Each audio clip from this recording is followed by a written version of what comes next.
Bonjour à tous, bonjour à toutes et bienvenue dans ce quatrième webinaire Lyon de la rentrée. Est-ce que pour commencer, vous pouvez nous indiquer dans le chat si vous nous entendez bien et si vous nous voyez bien? Génial, merci Coralie, Flavie, Arnaud.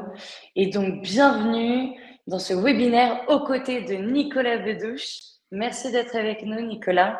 Et donc, cette thématique du JEO, le nouveau SEO, j'ai l'impression que ça a fait un gros buzz. Vous êtes plus de 250 inscrits, donc merci. Et avant de laisser la parole à Nicolas, je voulais surtout vous resituer. Ici, vous êtes chez Lyon, l'école de l'IA. Et on est très fiers parce qu'on a deux formations, dont le bootcamp Gross Marketing FOIA, qui est notre formation phare depuis 1 an et demi. Et on a d'ailleurs fait une refonte avec plusieurs focus, donc une intro à l'IA, et surtout dans le module 3 que Nicolas anime en interview d'experts, on revoit cette thématique, donc déployer une acquisition inbound et outbound. Donc ce sujet SEO est très important pour notre bootcamp. Et vous verrez, il y a plusieurs thématiques qu'on prendra le temps d'évoquer si vous êtes intéressé par cette formation Lyon.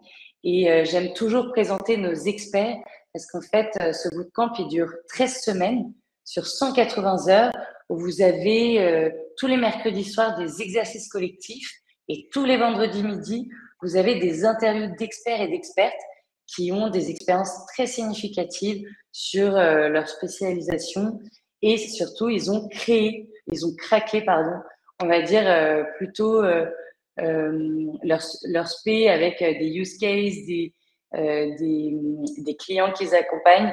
Et c'est pour ça que j'aime toujours partager avec vous, voilà, ces personnes qui viennent chaque semaine booster nos apprenants qui participent à ce bootcamp. Et donc, comme je le disais, Nicolas est un de nos nouveaux experts qui s'exprime encore une fois sur ce sujet SEO. Donc, merci d'être avec nous et merci d'être fidèle, Nicolas. Et pour information, la prochaine promotion, c'est déjà la promotion 9 du bootcamp Gross Marketing FOIA, commence le 29 octobre, donc dès la semaine prochaine. Et donc, je vous invite à contacter directement Mélodie, qui est notre sales phare de Lyon également, et à l'appeler aussi si vous le souhaitez. Et évidemment, je reste disponible si besoin, parce que je pense que vous le savez, mais donc je suis la responsable pédagogique Lyon et voilà, je gère toutes les formations, les events et autres. Donc, je suis évidemment présente pour répondre à vos questions également. Et donc, Nicolas, ça te dit de prendre la main et de te présenter. Je te laisse partager ta Yes. présentation. Alors, Et oui, et avant ça, excusez-moi, je voulais aussi vous demander qui vous êtes. Indiquez-nous dans le chat qu'est-ce que vous faites, qu'est-ce qui vous anime au quotidien pour qu'on puisse comprendre avec qui on échange dans ce live. Allez-y. Et Nicolas, je te laisse la main, évidemment. yes. Eh bien, bonjour à tous. Donc, je me présente, je m'appelle Nicolas Bedouche. Je suis team leader chez Yuri Nil en SEO depuis 2 ans maintenant. Avant ça, j'étais consultant SEO chez Yuri Nil et avant ça encore chez Fnac Darty. Je donne des cours aussi à la Sorbonne en SEO pour le master content et éditorial et aussi intervenant chez Lyon School. J'ai quand même développé pas mal d'XP, on va dire, plutôt sur la partie IA, intégration de l'IA dans les process, Géo, donc ça c'est la partie qu'on va voir tout à l'heure. Et automation aussi, donc comment en gros on vient créer des scénarios justement à l'aide de l'IA, à l'aide d'agents pour notre stratégie SEO. Je vous parlais rapidement de la boîte, du Yoréum Nil. Une boîte qui a maintenant 6 ans, donc assez jeune, hein. On commence à être quand même assez nombreux, on est un peu plus de 120 maintenant. Une boîte qui grandit beaucoup dans le sens où quand je suis arrivé, moi, on était 40 il y a 4 ans. Tous les sujets qui sont autour de l'IA, du géo, etc., c'est des sujets qu'on a pris assez tôt en réalité chez nous. C'est des sujets maintenant où on accompagne quand même plusieurs clients sur ces sujets-là, que ce soit de l'intégration de process assistés à l'IA dans le SEO, voire même de développement d'agents, de stratégie géo, etc. Mais globalement, on fait un peu tout. On fait du SEO, du géo, du content, de la data, du CRM. Il y a aussi un aspect formation. Donc les slides que vous allez voir là, c'est aussi des slides qu'on présente dans des formations IA qu'on fait notamment chez nous. Et voilà, pour l'entreprise, je vais pas y passer trop de temps parce qu'on a beaucoup de choses à voir ensemble. Du coup, pour commencer, déjà la question. La première question, c'est savoir en fait l'IA et le futur du search. Comment ça s'articule, qu'est-ce qu'on sait à date? Je vais vous parler il y a beaucoup de chiffres parce que on prend beaucoup d'études hein, pour illustrer ce qu'on dit évidemment parce que c'est tout nouveau pour tout le monde et même pour nous. Hein, SEO, c'est assez nouveau. Donc on est tout le temps en constante veille des derniers chiffres, de savoir un petit peu comment le comportement de l'IA, etc. Ce qui est important quand même de souligner, c'est que bah, il y a un fort attrait hein, évidemment pour les recherches qui sont via des LLM. Donc LLM, c'est tout ce qui va être ChatGPT, Gemini, etc. De la recherche assistée par intelligence artificielle. On voit que une donnée SEMrush, donc c'est très estimatif, hein, faut pas forcément se baser à 100 là-dessus, mais d'après eux, en 2028, en gros, le trafic LLM devrait dépasser le trafic organic search qu'on connaît actuellement. Donc le trafic organic search, ça va être tout ce qui va être sur Google, sur Bing, par exemple, DuckDuckGo pour ne citer que. Mais voilà, on est en plein essor, on le voit déjà, hein, même maintenant, on verra un petit peu les chiffres après, mais c'est des chiffres qui sont exponentiels en fait, qui doublent pratiquement en quelques mois. Malgré qu'il y ait une forte utilisation en fait, de la recherche par LLM, on voit alors ces chiffres, c'est aussi les chiffres que nous on voit chez nos clients, hein, donc ça sort d'une étude qui a été faite par SEMrush, mais on est à 0,16 par exemple pour ChatGPT en moyenne, hein. Donc là, c'était, Ahrefs qui prenait une base de données de 82 000 sites, et en moyenne, ChatGPT correspondait à 0,16 du trafic, ce qui est extrêmement peu. Heu et c'est globalement ce que nous on voit aussi quand on analyse les données de nos clients. Donc c'est assez raccord avec la réalité. Mais, on le verra un petit peu après, c'est parce qu'en fait, les LLM, hein, comme ils sont construits aujourd'hui et de ce qu'ils vont devenir demain en réalité, n'incitent pas au clic. On peut cliquer, on peut aller voir les sources, mais le modèle, le design du modèle n'est pas fait pour du clic. On va voir comment justement tout ça va changer, ou nous, SEO, notre but en réalité, c'est générer du clic en fait à date. Donc il va falloir qu'on s'adapte à tout ça. Et d'ailleurs, Nicolas, tu as déjà Angèle qui te dit qu'il utilise déjà plus le moteur de recherche Google, mais Perplexity directement. Ouais, bien sûr, bien sûr. En fait, ça va super vite parce que Perplexity ont carrément même sorti un navigateur maintenant qui s'appelle Comet, que je vous invite à essayer en vrai, qui est plutôt sympa, qui est un agent IA qui est carrément intégré, dans son navigateur. Donc en fait, on peut faire communiquer nos onglets entre eux et on le verra un peu tout à l'heure, mais c'est vraiment on s'épargne en fait, la partie search. On parle en langage naturel avec notre navigateur et c'est lui qui va même interagir avec nos onglets pour nous donner les résultats. Donc c'est encore la deuxième étape. Mais ouais, ouais, Perplexity, c'est très fort. Euh, si pour nous, il y a vraiment deux acteurs qui se différencient, hein, que vous devez connaître, je pense, si vous êtes là, mais on a du ChatGPT en premier lieu, ChatGPT qui est absolument immense, hein, qui est à peu près, les derniers chiffres qu'on a, hein, c'est les chiffres de juillet, on est sur 2 milliards de requêtes par jour avec 700 millions d'utilisateurs par semaine. C'est absolument énorme. Et ce chiffre-là, en fait, il a doublé depuis février. Donc en février, ils étaient aux alentours de 350-400 millions, quelque chose comme ça. Là où Gemini, pour le coup, on est sur 450 millions d'utilisateurs par mois. Ce qui est intéressant quand même, c'est que ChatGPT, lui, est intégré dans l'écosystème Apple jusqu'à maintenant, euh, et Gemini est intégré sur le système Android. Donc, ce qui fait que c'est pour ça que on s'intéresse particulièrement, nous, d'un point de vue search, à ces deux-là, puisqu'ils rentrent dans l'utilisation de pratiquement tout le monde qui a soit un iPhone, soit un Android, c'est-à-dire pratiquement 100% des utilisateurs qu'on veut capter, quoi. Un des futurs, enfin le futur comment on l'imagine aussi et comment on voit qu'il se dessine de par ce que met en place Gemini, enfin Google du coup, et ce que met en place OpenAI qui est la boîte derrière ChatGPT, euh, c'est qu'on se rend compte qu'ils développent de plus en plus d'agents qui vont être autonomes en réalité. Ils cherchent ça en fait, ils cherchent l'autonomie jusqu'à la conversion. Demain, on pourra, enfin même maintenant, on peut déjà le faire, c'est un peu plus niche, mais on peut utiliser un opérateur comme du ChatGPT Operator par exemple, ou du Manus, qui est son équivalent chinois. Et on peut carrément aller jusqu'à la conversion, c'est-à-dire lui dire: «Bah, réserve-moi un hôtel ou réserve-moi une voiture pour telle destination pendant tant de temps». C'est possible de le faire. À date, avec des protocoles de paiement, on le verra un petit peu plus tard, mais ChatGPT, lui, utilise en gros des protocoles de paiement qui s'appellent ACP, Agentic Commerce Protocol. L'idée, en fait, c'est que on pose on discute en langage naturel comme on le fait, hein, avec ChatGPT, sauf qu'on peut aller jusqu'à l'étape de conversion. C'est-à-dire qu'on peut aller jusqu'à acheter carrément, le produit avec nos informations et cetera. Ça, c'est pas disponible en France à l'heure actuelle, c'est disponible qu'aux US. Si vous voulez voir un peu cette feature, il va falloir un VPN. Nous, à mon avis, ça arrivera dans un petit moment. Je vous montrerai un peu tout à l'heure pourquoi, mais on n'y est pas encore en Europe et encore moins en France en réalité. Mais c'est un peu le chemin que prennent les agents IA. Même Google a sorti il n'y a pas si longtemps ce qu'il a appelé le AP2, c'est pareil, c'est encore un protocole de paiement, mais celui-ci qui n'est pas propriétaire et qui va en gros servir tous les LLM, tous les agents. Donc on pourrait imaginer par exemple demain que si j'ai envie de commander, je sais pas, je dis une bêtise, un bureau au meilleur prix, je vais développer un agent IA où il va aller faire de la veille, aller checker les prix tous les jours sur des dizaines, peut-être même des centaines de revendeurs, je ne sais pas, et lui dire tant qu'il n'est pas en dessous de ce prix-là, tu l'achètes pas, tant qu'il est en dessous de ce prix, tu l'achètes. Ça, c'est possible. On va pouvoir le faire en fait.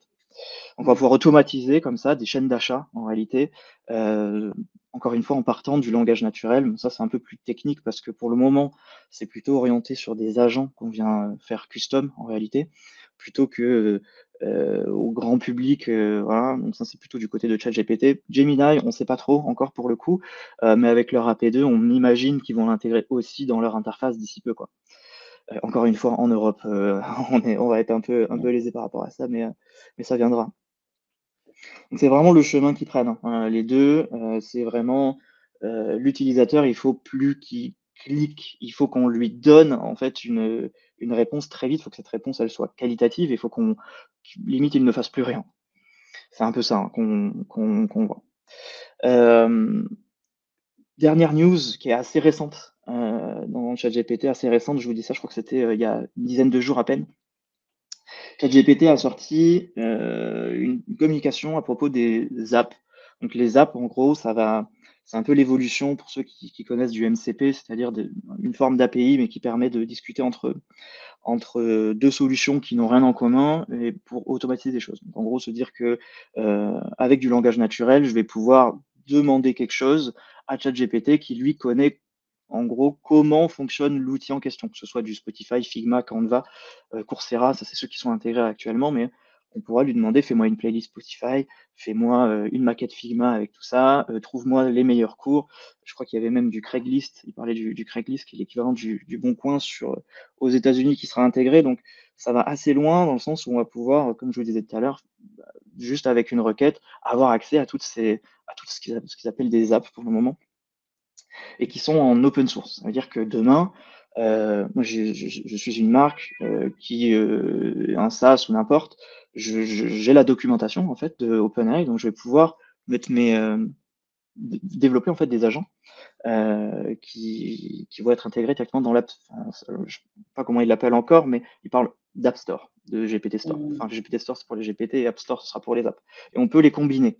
On va pouvoir lui dire, avec l'exemple qu'on a là, hein, encore une fois, c'est en mode bêta. Hein, c'est vraiment en mode bêta, mais on pourra lui dire, voilà, trouve-moi le meilleur itinéraire de course avec du Google Maps par exemple, en me mettant une playlist orientée sur de la motivation, etc. On va pouvoir combiner en fait tout ça, ce qui est extrêmement fort. Et on peut imaginer dans un futur proche qu'en fait toutes les marques en fait en réalité auront leur app GPT, tout communiquera entre tout le monde, et ce sera ça un peu le futur de la recherche finalement. Euh, donc ça va être, à mon avis, inévitable pour toutes les grandes marques du moment où ce sera vraiment live et on va dire à échelle mondiale. Je pense que tout le monde voudra avoir son app sur ChatGPT parce que finalement le parcours utilisateur est ultra intéressant. ChatGPT, au début, il se basait sur Bing. Hmm. Maintenant, on voit que c'est plus trop le cas. En réalité, c'est plus trop le cas. Ils n'ont pas trop communiqué dessus d'ailleurs. C'est juste que je pense que ça fait beaucoup plus sens pour eux de se baser sur Google. Le problème, c'est que bah, enfin, Microsoft avait injecté énormément d'argent dans ChatGPT au début, donc ils avaient commencé par Bing, c'est inévitable parce que Bing appartient à Microsoft, mais maintenant on commence à voir, alors encore une fois, c'est que des tests, nous, qu'on fait, enfin, je dis nous, hein, les SEO, on va dire global, mais on est un peu au début de Google, en réalité, dans les années 2000, on est à peu près pareil. On fait plein de tests, on teste des choses, on analyse. Voilà. Donc là, c'est des exemples de JSON, donc de comment ChatGPT va chercher lui ses requêtes sur Internet. En fait, on se rend compte que les sources qu'il cite sont très très proches, 90% proches de celles de Google et 30% proches de celles de Bing.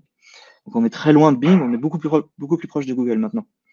Ce qui est pas mal, en tout cas nous, côté Europe, parce que ben, c'est clairement Google qui domine, mais de loin, avec 95% du search, donc c'est très bien.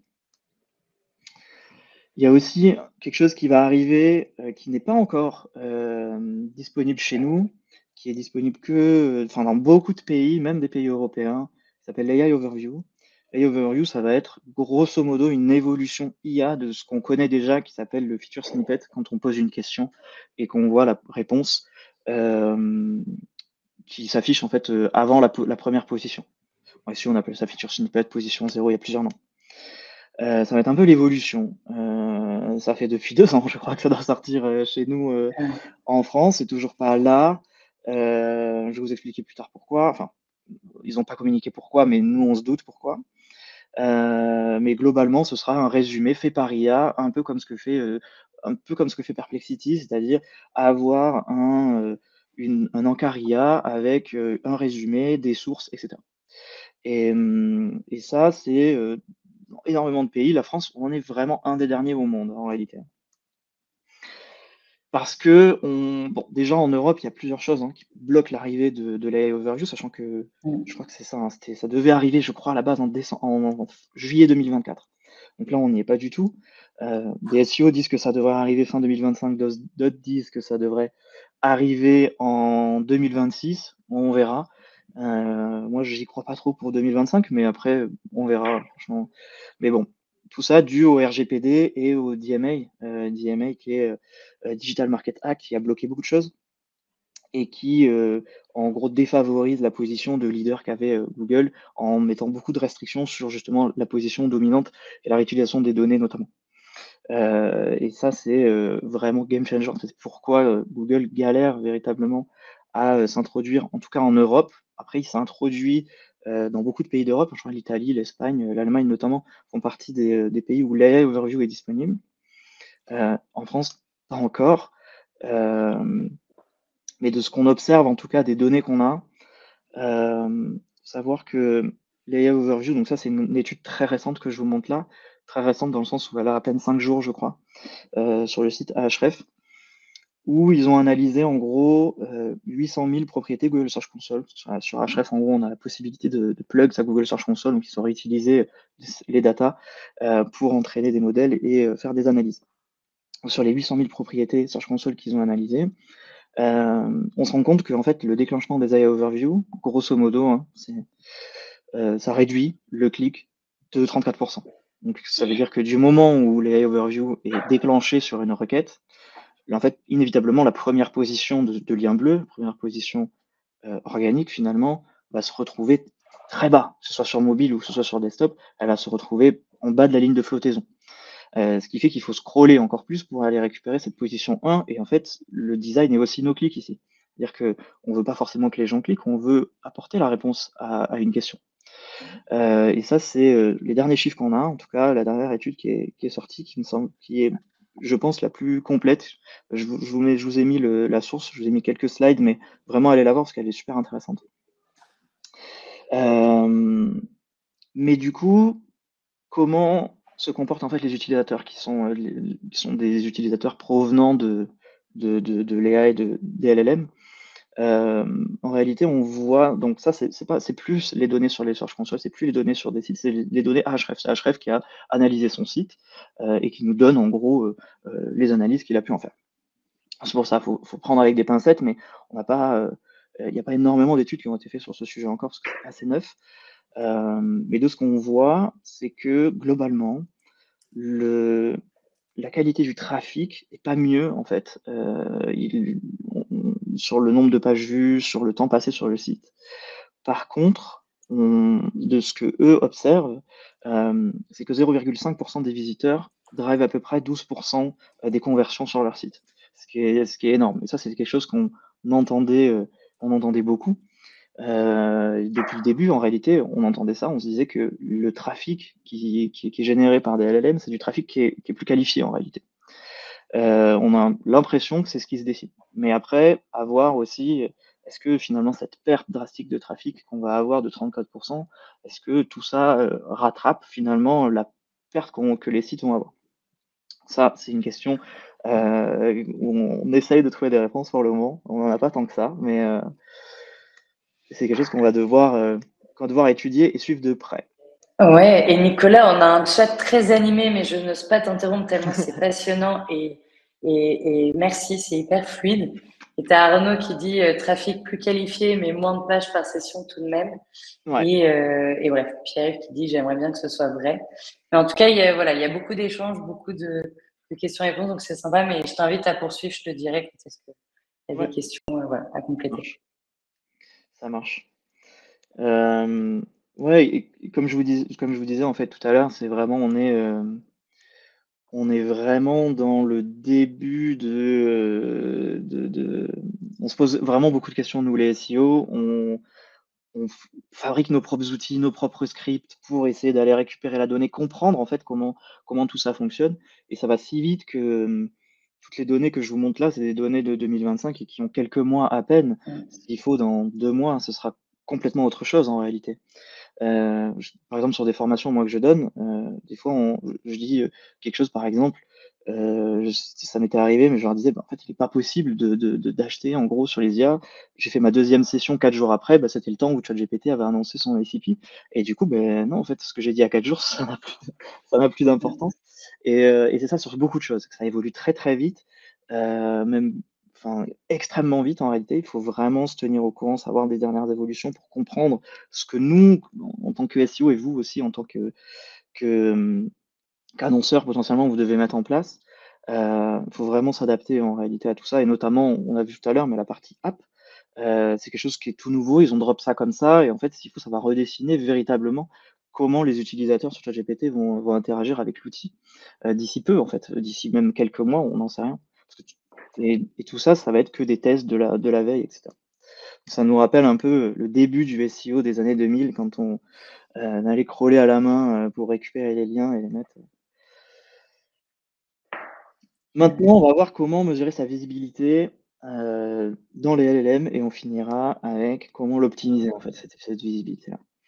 La visibilité dans les LLM, de ce qu'on voit, de ce qu'on sait hein, à l'heure actuelle, c'est beaucoup corrélé en réalité au SEO. C'est-à-dire qu'on sait que maintenant, ChatGPT notamment, ou même Perplexity vont aller crawler le web, notamment Google, pour aller récupérer des informations sur la requête qu'on a posée. Donc ça, déjà, c'est une bonne nouvelle, parce que si on est bien positionné sur Google et si on a une bonne, on va dire, autorité sur Google et que on est assez visible, dans la logique, on part pas de zéro et les LLM devraient nous citer ou nous mentionner. Tout à l'heure, la différence entre les deux, mais si on est déjà positionné. Ça, c'est plutôt pas mal, mais on voit quand même que être présent sur Google, être présent sur Bing, avoir des backlinks et avoir un domain rank, c'est-à-dire un domaine avec de la notoriété, on va dire d'un point de vue du web, d'un point de vue Google, c'est on va dire les top facteurs de corrélation entre les LLM et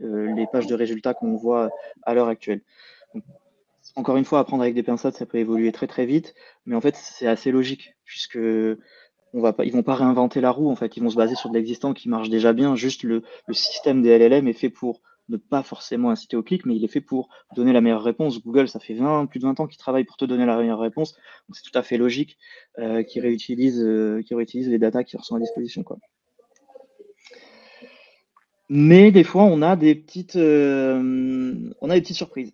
Il y a des fois des comportements qu'on n'arrive pas forcément à expliquer. Donc là, je ne sais pas si on voit bien, c'est assez petit, mais grosso modo, on a fait une requête, par exemple, quelle montre connecter choisir sur du Google et sur du Bing. On s'est aperçu qu'il y avait des acteurs comme UFC que choisir, les numériques, Boulanger, qui étaient top 1, top 3 et top 4 sur Google, et pareil sur Bing, qui était très bien positionné après les ads. Et quand on a tapé cette requête-là dans ChatGPT, bah, finalement, c'est pas du tout ce qui est ressorti. Il est ni ressorti les numériques, ni UFC que choisir, ni Boulanger. Ça, c'est des choses qu'on n'arrive pas forcément à expliquer. En fait, il peut des fois y avoir des contradictions avec la base de données de ChatGPT, parce que ChatGPT a quand même une base de données, il ne va pas tout chercher sur le web. Et des fois, enfin en tout cas c'est une hypothèse, on peut se dire que malgré qu'il aille sur le web, il a avec ce qu'il a été entraîné, potentiellement qu'il y a des biais sur lesquels il va peut-être plus aller sur des sites que d'autres. C'est possible, on ne peut pas avoir la maîtrise sur tout. Mais un des tests aussi qui était assez intéressant, un des plus intéressants de la non-présence, c'est se dire pourquoi on n'est pas présent. Il y a plein de facteurs, on le verra un peu plus tard, mais un des facteurs, c'était d'être mal perçu en réalité. Ça nous arrivait sur plusieurs clients. Bon là, j'ai masqué le nom pour pas faire de drop name comme ça, mais on lui a demandé, écoute, c'est quand même bizarre. Il faut lui parler, en fait, c'est ça qui est intéressant. On lui demandait, c'est quand même bizarre. Il est top 2, top 1 sur toutes les requêtes comptables, tu ne l'as jamais cité. Pourquoi? Et en fait, la réalité, ce qui nous a sorti et ce qui nous a mis la puce à l'oreille, c'est qu'en fait, il nous a dit, bah ouais, mais en fait, le site en question a de très mauvais avis sur Scamdoc. Donc en fait, il l'a même pas cité par dessein, juste parce que sur Scamdoc, ce site-là, qui est un leader français sur le domaine, hein, vraiment, ne l'a jamais cité, mais n'est absolument pas visible dans le chat GPT. Tout ça parce que sur Scamdoc, il a une note qui est vraiment pas ouf de 50% concernant du scam. Ça nous arrive sur un autre client aussi, où c'était pareil, des utilisateurs se plaignaient sur des forums, sur des choses comme ça. Donc l'image était entachée, on va dire, par ce qui était positionné sur Google. L'IA arrivait dessus, se disait, oula, ok, il y a de mauvais avis, je vais même pas la citer, en fait. Même pas la citer, même pas la mentionner. Donc ça, c'est des choses qui arrivent. On l'a vu, nous, plusieurs fois. C'est très difficile pour nous d'avoir la main dessus, hein, on est conscient, mais au maximum, il faut éviter ce genre de choses parce qu'on a l'impression que les IA, enfin les LLM, se basent énormément dessus, plus que Google en réalité. Et Nicolas, tu as deux questions. Tu as Juliane qui dit: est-il vrai que les LLM se basent beaucoup sur des sources de forums comme Reddit? Ouais, bien sûr. Reddit et Wikipédia, beaucoup. Il y a eu quelques posts récemment qui disaient que apparemment c'était en train d'être abandonné. Que par exemple du ChatGPT qui lui se basait énormément sur du Reddit. On le voyait, hein, on voyait Reddit vraiment en top source très régulièrement. On le voit vraiment beaucoup moins depuis quelques temps. Donc on a l'impression que c'est moins le cas. Mais il y a quelques mois de ça, c'était vraiment le cas, ouais. Du Wikipédia et du Reddit, c'était vraiment huge en termes de citations. C'était pratiquement tout le temps. Mais c'est assez compliqué puisque pour déceler un peu le vrai du faux sur du Reddit, enfin, les utilisateurs de Reddit, il y a beaucoup d'avis qui sont partagés. On comprend que ça peut alimenter, mais je pense que le retour de bâton, c'est que tu peux en fait facilement te lancer dans des fake news, quoi. Oui. Mais ouais. Et pardon, Nicolas, tu as aussi Pierre-Yves qui dit: est-ce qu'on peut imaginer que les marques comme L'Oréal, Renault, Orange, etc., puissent brancher une API directement appelée par un LLM pour effectuer une réponse à partir de data fiables, notamment sur la partie prix, composition, provenance? Ouais, bien sûr. Si tu parles des apps qui sont plug à GPT, bien sûr, c'est du open source. Donc, ça veut dire que tout le monde pourra le faire. Tout le monde pourra le faire. Après, il faudra juste communiquer dessus et dire, ben, salut Renaud, on a notre app en fait ChatGPT, on a notre app Gemini, n'hésitez pas à l'utiliser. Et ça peut être combiné avec toutes les autres apps qui vont être disponibles dans l'App Store en réalité. Donc ouais, bien sûr, bien sûr. C'est là tout le but, hein, en réalité, hein. Ça va être vraiment d'avoir une visibilité sur tous les aspects, hein, qu'on peut avoir, c'est-à-dire, on va le voir là, mais les mentions, les citations, ou aussi intégrer les outils directement. Ok, génial. Et je t'interromps une dernière fois avec Farah. Donc les témoignages clients sur le site et les reviews sur plateformes en ligne ont un poids fort pour remonter dans les LLM. Ouais. Ouais, ouais, ça on le voit beaucoup, mais en réalité, c'est un peu logique, c'est un peu logique parce que tout leur design, en fait, est un peu là-dessus. C'est-à-dire que, vu qu'on est en langage naturel, on veut répondre en langage naturel, on discute avec des utilisateurs, on est vraiment dans une notion de discussion. On veut pas, proposer, forcément des acteurs qui ont reçu de par ces mêmes utilisateurs-là des avis négatifs. Donc c'est un peu le biais, qu'on a vraiment avec l'LM actuellement, ouais, c'est les avis, quoi. Mais c'est plutôt les avis tiers, style, Trustpilot, comme on a vu tout à l'heure, Scamdoc. Scamdoc, je pense que c'est vraiment pris parce qu'il y a la notion de scam, d'arnaque derrière qui est un mot fort quand même. Hem, Là où, du Trustpilot, il va pouvoir peut-être analyser et comprendre le positif, le négatif. Quand on va sur Scamdoc, en réalité, c'est qu'on veut on veut mettre en lumière une arnaque, quoi. Donc, je pense que c'est pour ça aussi que ça a été vraiment, pris aussi fort, en fait, d'un point de vue de l'IA, quoi.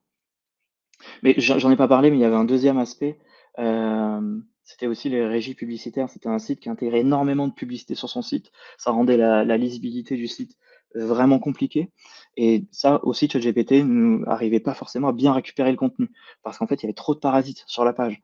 C'était vraiment n'importe quoi, vous voyez un peu, ce genre de site avec 40 000 publicités, bah, c'était un peu ça et en fait, là, pour le coup, c'est technique, quoi. C'est s'ils n'arrivent pas à récupérer le contenu et qu'en plus de ça, sur Scamdoc, on vient dire que c'est du scam, ça commence à faire beaucoup et donc du coup, c'est logique qu'à un moment donné, on en pâtisse, quoi.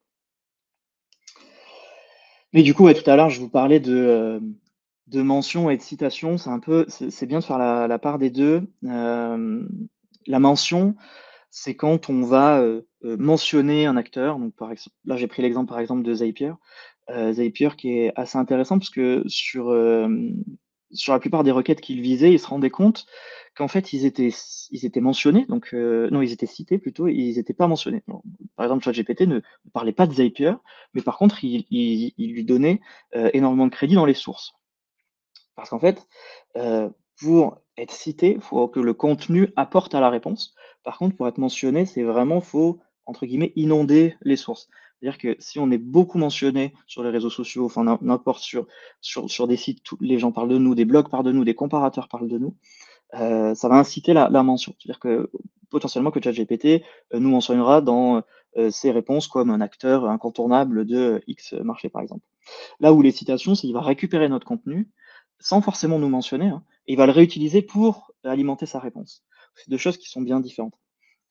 Et là, on voit l'exemple avec Zapier qui est assez intéressant. Zapier qui avait un blog ultra fourni en guide, donc guide, contenu très détaillé, step to step et cetera. En fait, ils étaient premiers ers en citation versus la concurrence, mais par contre, ils étaient 44 en mention et c'est eux qui avaient mis en lumière justement, cette espèce de parallèle qu'on pourrait faire, de différence qu'on pourrait avoir entre les citations et les mentions. Donc c'est assez important et c'est pas la même chose. Et du coup, tout ça, il faut le suivre en réalité. Il faut suivre nos mentions, nos citations, il faut essayer de comprendre, à quel moment on est cité, pourquoi, quelle page en réalité, est récupérée pour, telle requête. Bon, à l'heure actuelle, il y a beaucoup de monde qui créent en fait des outils, hein, des outils propriétaires. Donc nous, chez Youraniel, on en a un, je fais la pub rapidement, mais c'est du Hubble.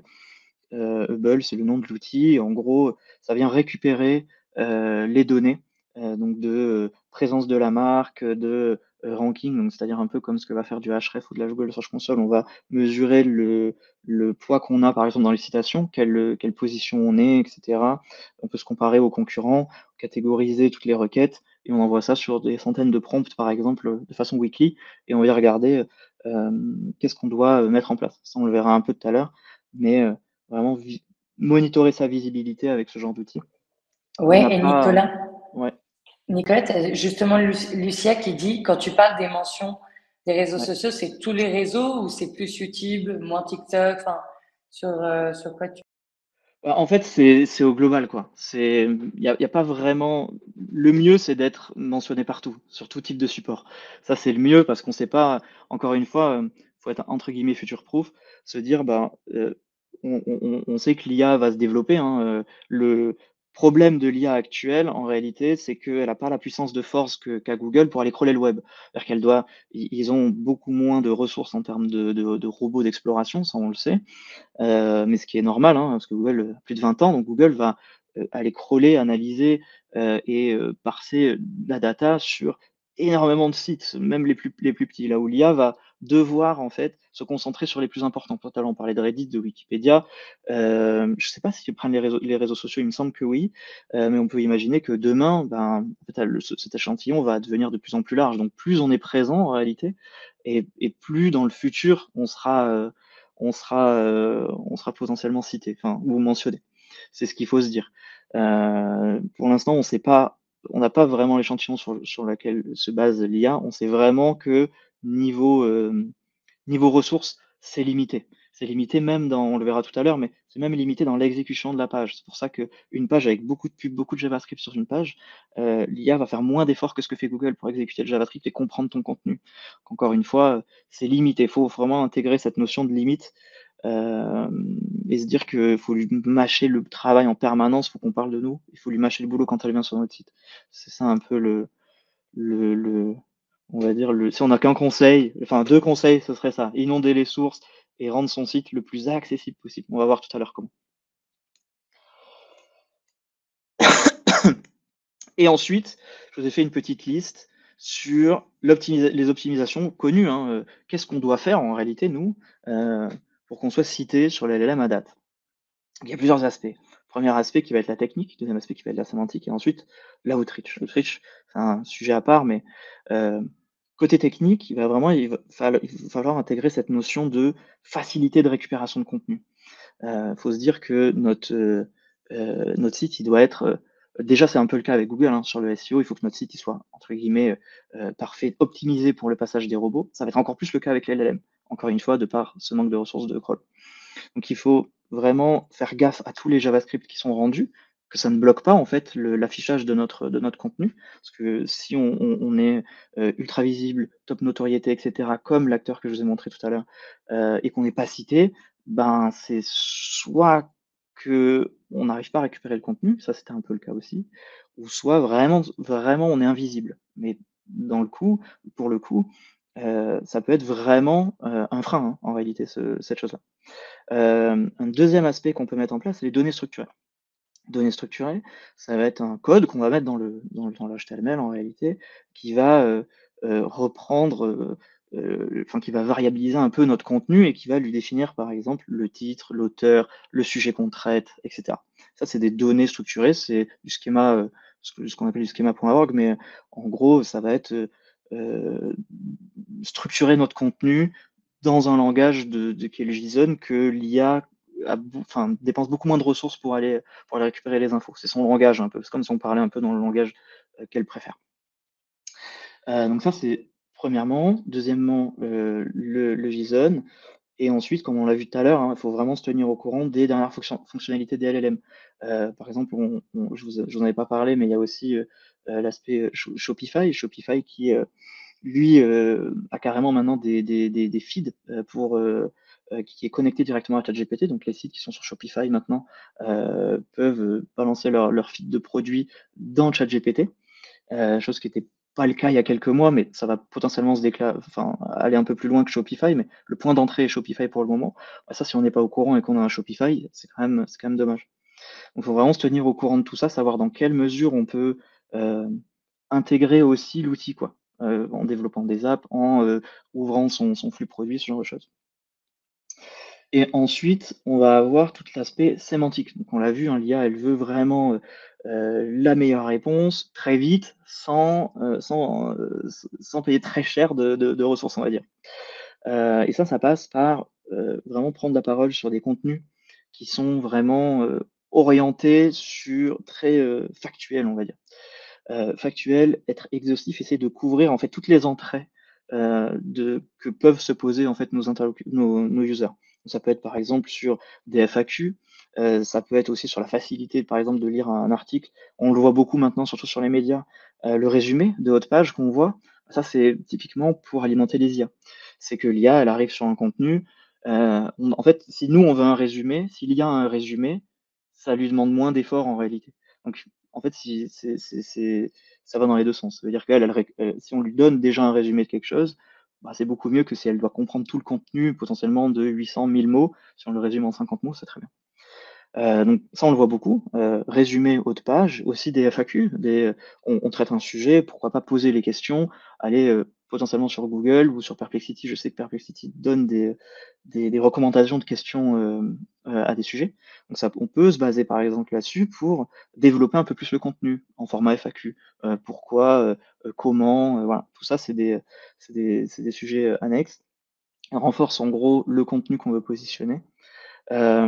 Et ensuite, on a la partie outreach. Donc ça, on l'a vu, outreach, cette partie, c'est vraiment regarder les avis, quoi. Regarder les avis, essayer d'y répondre au maximum quand c'est possible. Toujours des avis qui sont très négatifs à propos de notre marque, si la marque ne répond pas, si personne ne répond, ben, il faut se dire que c'est ce que l'IA va comprendre de vous. Et ça, c'est très important. C'est que s'il y a pas deux versions, la première version est la seule, donc est la vraie. C'est un peu comme ça, c'est assez bête et méchant, mais en tout cas, c'est le constat qu'on a fait, nous. Et ensuite, la notoriété de marque. Ça, c'est vraiment très important aussi. Ça va être en réalité, inonder les sources, quoi. Inonder les sources. S'il y a un blog qui parle de vous, essayer peut-être de revoir dans quelle mesure il parle de vous. Essayer de toujours, s'il y a des comparateurs, essayer de potentiellement contacter ce comparateur-là, voir s'il n'y a pas des partenariats à faire, ce genre de choses. On est vraiment dans une notion de citation plus que dans de backlink comme on l'était avec le SEO. Là, on veut pas forcément, je crois que c'était la prochaine slide, ouais. Pour les IA, hein, je parle pour le SEO, mais ce qu'on veut, c'est être cité, en fait. On veut qu'on parle de nous pour que l'IA puisse comprendre qu'on est un acteur important et qu'elle nous cite en fait dans ses sources. Donc là, à date, nous, quand on propose du netlinking, ça va toujours être sur du lien qu'on va acheter sur un article soit créé. On peut imaginer que dans un futur très proche, finalement, le netlinking se transforme en campagne d'outreach 2.0 où en fait on infiltre des sources déjà présentes, déjà citées dans les LLM, et on leur demande d'intégrer notre marque, par exemple. Ça, c'est potentiellement ce qu'on va devoir faire bientôt. Mais voilà, grosso modo, c'est à peu près tout ce qu'on sait. Bon, j'ai essayé de raccourcir un max, hein, parce qu'on arrive à la fin. Mais voilà, je crois que c'était tout ce que j'avais pour vous. Et Nicolas, vraiment merci parce que je rejoins. Il y a Sarah qui dit ce webinaire est une masterclass. Je vais revoir le replay car cela m'ouvre plein de possibilités en termes de réflexion. Très Paloma bien. qui dit que c'est très complet. Donc merci en tout cas pour cette magnifique présentation. Et justement, il y a peut-être si une ou deux questions là on finit pour être à l'heure évidemment. Mais t'as Flavie qui dit il n'y a pas besoin d'avoir un lien vers le site si nous sommes juste cités, c'est OK? Ouais, en fait, c'est ça. C'est un peu le futur, le lien sur le site. Si on part vraiment des LLM et de comment ils fonctionnent, le lien a moins d'impact. On imagine, hein, encore une fois, hein, que le lien aura moins d'impact que les citations. Ça, c'est certain. Il vaut mieux un encart dans des comparateurs que des liens. Parce qu'en fait, les liens, c'est du corps de l'algorithme de Google, c'est moins celui des LLM. Ils fonctionnent différemment. Ouais. Ah ouais, et pardon, il y a Judith, merci pour le suivi, qui dit, est-ce que tu recommandes d'implémenter un fichier LLMS en texte? Pardon, je suis hyper nulle. Je sais pas si je Non, le dis ça bien. c'est des rumeurs ouais, ça c'est des rumeurs qui sont, à mon sens, hein, c'est mon avis, hein. Pour l'instant, on n'en a pas besoin. J'ai vu des articles il y a pas si longtemps de SEO qui disaient qu'on en aurait potentiellement jamais besoin. Pour le moment, en tout cas, ça sert à rien. Peut-être dans un futur proche, ça sert. Pour le moment, non. Franchement, le LLM TXT, on en entend parler depuis longtemps, mais c'est pas du tout une science exacte. Et vraiment, potentiellement que ça viendra bientôt. Après, euh, pour moi, le futur, il y aura pas de point TXT. Parce que le robot TXT, c'est quand même je vois pas trop cette méthodo s'inscrire dans un futur où tout est entre guillemets automatisé avec des intelligences qui sont beaucoup plus intelligentes que ce qu'on a maintenant. Sachant que le robot TXT, c'est pour conditionner un robot qui est très bête et qui suit des liens. Si on imagine un peu le futur, on n'aura plus besoin de ça en fait. Enfin, même lui, il saura ce sur quoi aller.